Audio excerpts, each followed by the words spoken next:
Le DAF Fresh Morning, c'est 104.5 tonnes de bonne humeur. Tous les matins sur Urban FM. La meilleure radio de la capitale. La meilleure radio de la capitale. Urban FM 104.5. Vous êtes sur les 104.5 Urban FM, la station urbaine, et vous écoutez le DAF Fresh Morning. On est avec Jean-Paul. Jean-Paul, bonjour. Bonjour DAF Fresh. Comment tu vas ce matin? Ça va.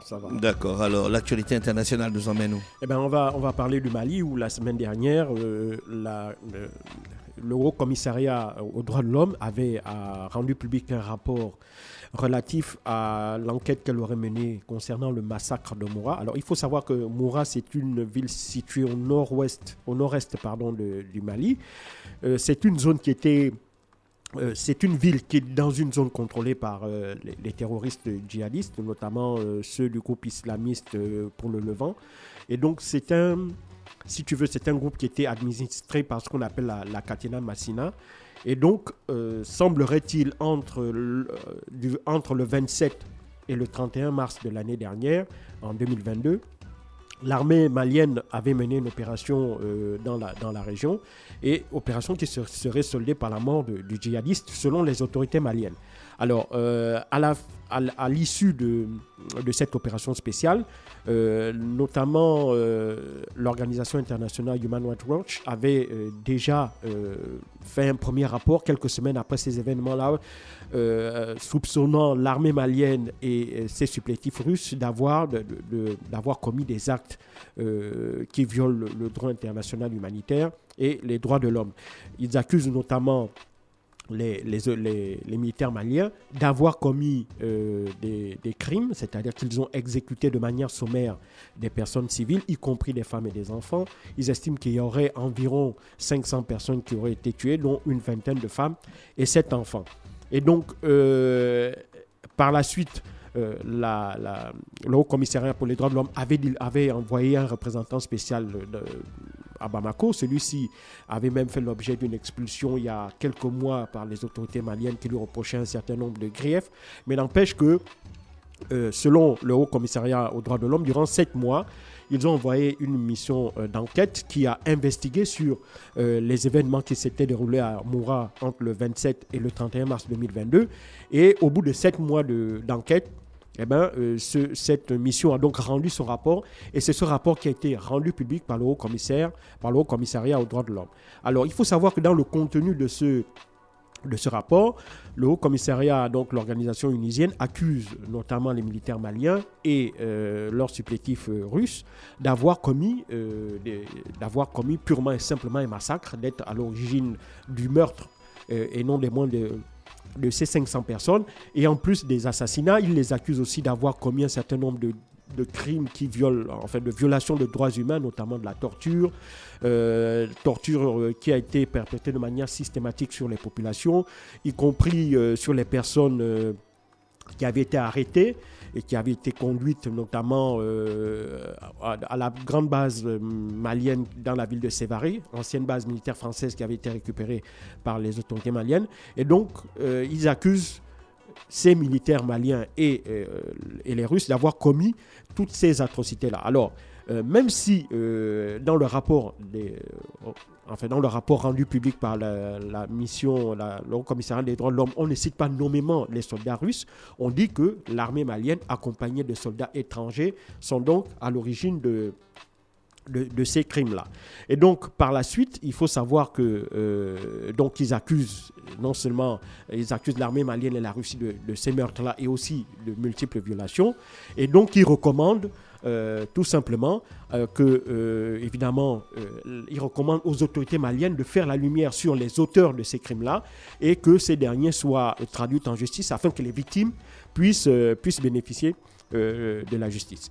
Alors, il faut savoir que ce rapport est sorti donc le 12 mai. Le 13, le gouvernement malien a réagi de manière très vive en niant toutes ces accusations, en expliquant que l'opération, les événements qui se sont déroulés à Moura entre le 27 et le 31 mars étaient des opérations menées dans le cadre d'une opération antiterroriste. Il faut savoir que quelques jours auparavant, les militaires maliens avaient été attaqués dans la zone et cette attaque avait entraîné la mort de plusieurs de ces soldats.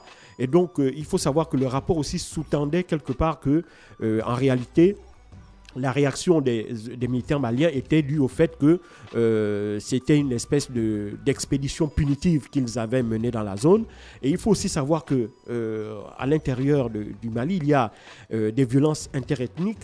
Il faut savoir qu'on accuse de manière, est-ce que c'est avéré ou non, mais toujours est-il qu'on soupçonne notamment les Maliens d'ethnie Peul d'être, si tu veux, les complices de ces djihadistes-là. Et donc, dans ce rapport, il faut savoir que dans la région de Moura, c'est une région qui est peuplée par les Peuls. Et donc, ils expliquaient un peu qu'il y avait derrière, ils ne disaient pas certes de manière claire, mais ça sous-entendait qu'il y avait aussi une espèce de volonté de punir les Peuls pour leur rôle, pour leur soutien supposé au groupe djihadiste.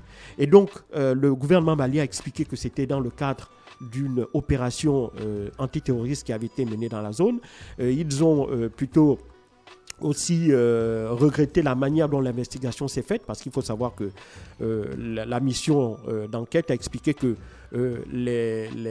ils ont mené leurs enquêtes en se basant sur les témoignages, soit selon eux de témoins de ces événements et aussi des personnes qui avaient été arrêtées dans le cadre de cette opération, puis libérées. Ils estiment qu'ils ont écouté à peu près 150 personnes qui étaient des témoins supposés de ces événements-là.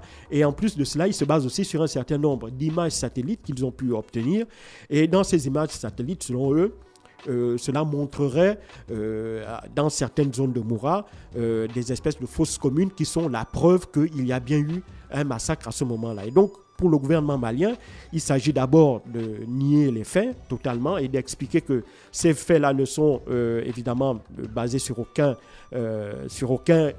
élément plausible à leurs yeux et par conséquent, ils ne peuvent pas tenir compte de ces témoignages-là. La deuxième chose, c'est qu'ils regrettent qu'on ait utilisé des moyens à leurs yeux qu'ils considèrent comme étant des moyens d'espionnage, parce que ces images satellites qui ont été prises au Mali l'ont été faites selon le gouvernement sans leur autorisation. Et donc à ce titre-là, ils considèrent donc que c'est plutôt une forme de violation de la souveraineté de l'État malien auquel s'est prêtée cette mission des droits de l'homme en utilisant ou en demandant ce balayage satellite et en utilisant des photos qui, à leurs yeux, en fait, ne justifie pas, n'explique pas le fait qu'il y ait, à leurs yeux, ce massacre-là. Et donc, ils regrettent à ce titre-là qu'une fois de plus, la souveraineté du Mali a été violée. Mais ce qui est clair, c'est que pour les autorités maliennes, ils voient aussi derrière ce rapport de cette mission d'investigation du Haut Commissariat aux droits de l'homme, une espèce d'influence, une espèce de mainmise de la France qui essaye à leurs yeux si tu veux, de décrédibiliser le gouvernement malien en l'accusant de pseudo-violation de droits humains ou de pseudo-violation du droit international. Mais ce qui est clair, c'est que ce rapport-là viendra encore jeter de l'huile sur le feu. Pourquoi ? Parce que, selon les autorités maliennes, d'abord, elle n'était pas informée de cette mission d'investigation. Elle explique que quelques semaines après les événements de Moura, alors qu'il y avait eu une espèce de dénonciation de risques supposés de massacre, que déjà les autorités judiciaires maliennes avaient ouvert une enquête, notamment par le biais du parquet de Mopti, dont dépend la région de Moura, et que jusqu'à présent, ces enquêtes sont en cours, et donc le moment venu, le gouvernement rendrait public les conclusions de cette enquête-là.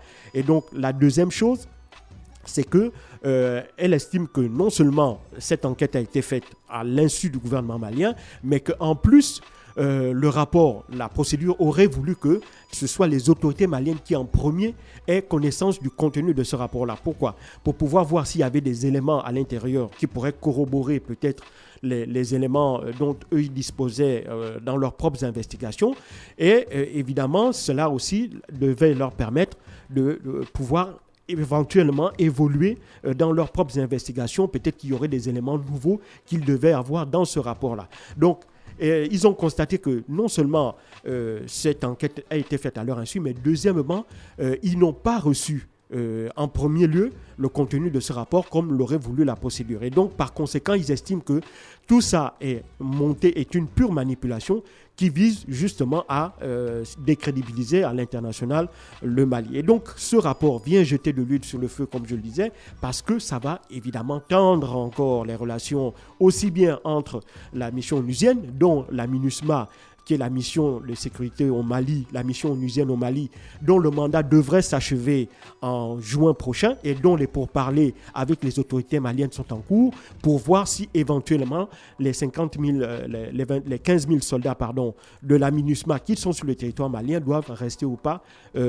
pour continuer cette mission-là. Et donc, il est clair qu'avec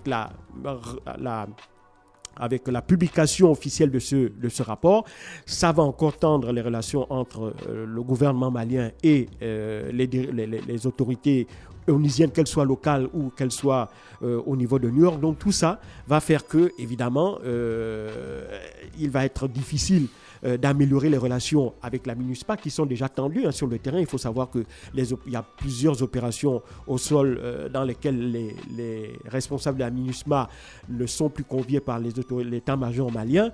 Donc tout ça, évidemment, va, comme je le disais, encore tendre les relations entre le Mali et l'ONU, et avec pour conséquence peut-être de précipiter la fin de la mission des Nations Unies dans le pays. Et derrière aussi, ça va également encore tendre les relations entre la France et le Mali. Il faut savoir que jusqu'à présent, l'ambassadeur français qui avait été expulsé de Bamako n'a toujours pas été remplacé. Dans sa réaction officielle, le gouvernement malien a rappelé que elle avait saisi le Conseil de sécurité pour montrer les preuves que la France est derrière toutes ces opérations, semble-t-il, d'attaques djihadistes, parce que selon elle, la France armerait les groupes terroristes, notamment dans la région de Kidal, et donc elle leur fournirait aussi du renseignement. Et donc elle attend toujours que la session spéciale du Conseil de sécurité qu'elle a demandé pour venir justement rendre ses preuves publiques, que cette session spéciale-là se tienne.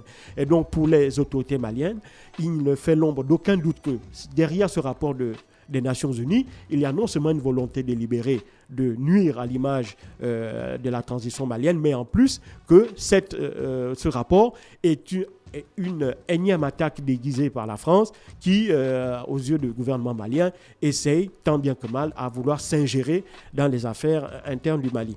Donc ce qui est clair, c'est que ce rapport, comme je l'ai dit, va évidemment ne va pas améliorer les choses dans le sens de la paix, dans la mesure où je pense que pour stabiliser ou pour ramener la paix et la sécurité dans cette zone, il aurait fallu que toutes les bonnes volontés possibles soient appelées, dont les Nations Unies.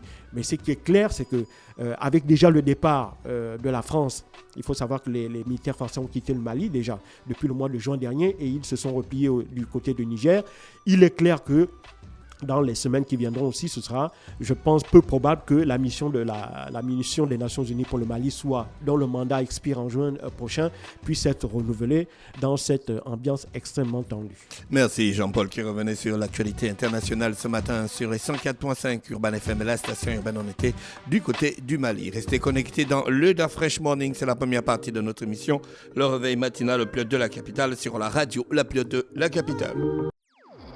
Le Da Fresh Morning, c'est 104.5 tonnes de bonne humeur. Tous les matins sur Urban FM. La meilleure radio de la capitale. La meilleure radio de la capitale.